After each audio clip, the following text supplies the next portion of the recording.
Inspiration chassidique du jour, 30 Menachem Av, premier jour de Rosh Chodesh Elul.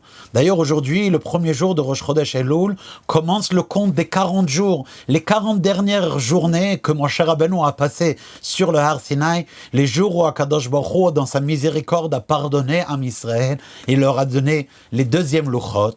Et d'ailleurs, c'est pour ça que c'est ce mois-ci qui est considéré comme Chodesh HaRachamim VaSlichot, le mois de la miséricorde, où rayonnent d'ailleurs les 13 attributs de miséricorde. C'est d'ailleurs pour cela qu'à partir d'aujourd'hui, on commence la récitation du psaume 27, Mizmor, le David Hashem Ori Veishi, et ceci 2 fois par jour, Shacharit et Mincha.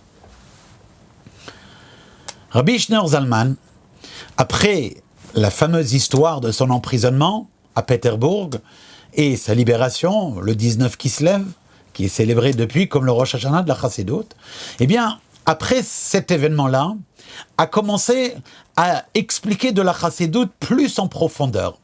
Il a commencé cela d'abord avec un groupe très choisi, trié sur le volet, ses propres fils et quelques autres personnes, devant lesquels il non seulement disait des discours courts de Chassidut, comme il avait l'habitude, mais il prenait le temps de les développer en profondeur et de bien leur faire comprendre et qu'ils assimilent dans leur compréhension humaine chacun des concepts qui étaient abordés.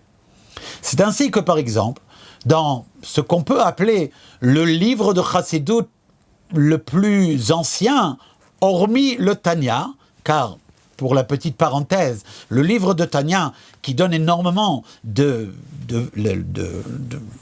nous guide dans notre Avodat Hashem, et nous donne des conseils dans notre Avodat Hashem, en ce qui s'agit de concepts de Chassidut, il est très, on va dire, avare d'explications, il les mentionne tout au long du livre, le Baal HaTanya, mais il ne les développe pas. On n'a pas encore pleinement le Chabad de Chochma Bin Hadat dans le Tanya, pas d'une manière développée. Le premier livre de Chassidut qui développe des idées de Chassidut, c'est un sefer qui s'appelle Sidur im Divrei Elokim Chaim. C'est un sefer qui a été publié par le fils du Baal HaTanya, le Rabbi Dovber, le Admor HaEmtsaï, et d'ailleurs quelques années après la Istalkut du Admor HaZaken. Dans ce Sidur im Divrei Elokim Chaim, im Chassidut, sont ramenés tous les Mahamarim que eux avaient entendu alors qu'ils faisaient partie de ce groupe élu qui avait entendu de la Chassidut plus approfondie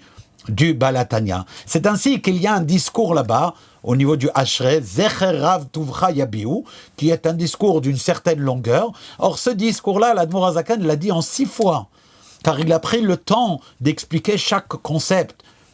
À chaque reprise et à chaque élément, il a repris. Après, dans le Sidur, on le retrouve comme un discours. Et c'est véritablement là, après l'histoire de Yutet Kislev, que les fleuves de la compréhension de la Chassidut ont commencé à couler. Kol Tuv.